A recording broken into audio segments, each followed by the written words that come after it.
ஸ்ரீலங்காவின் தென்பகுதி கரையோர பிரதேசமான அம்பாந்தோட்டையின் ஹம்பாந்தோட்டை திஸ்ஸ பிரதான வீதியை வழிமறித்து மிரிச்சவில பிரதேசத்தைச் சேர்ந்த மக்களே இந்த வீதி மறியல் போராட்டத்தை முன்னெடுத்திருந்தனர்.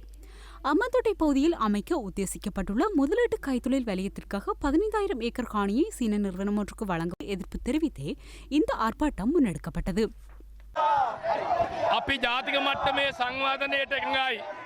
தேசிய அபிவிருத்திக்கும் ஹம்பாந்தோட்டை துறைமுகத்தின் அபிவிருத்திக்கும் நாம் ஒத்துழைப்பு வழங்குவோம்.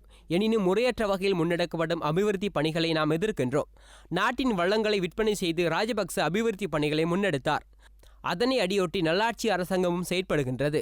கிராம மக்களை வெளியேற்றி அவர்களின் வீடு வாசல்களை அழித்து மைத்திரி ரணில் அரசாங்கம் அபிவிருத்தி பணிகளை முன்னெடுக்கின்றது.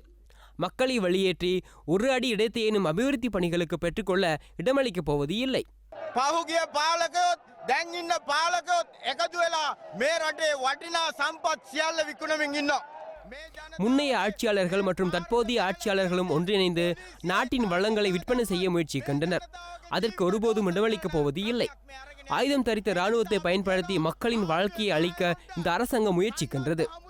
எங்கள் உயிர்களை ஒவ்வொன்றாக பழியெடுத்தாலும் நிலத்தை விட்டுக் கொடுக்கப் போவது இல்லை. 99 வருடங்களுக்கு குத்தகைக்கு வழங்க அரசாங்கத்திற்கு எவ்வித உரிமையும் இல்லை.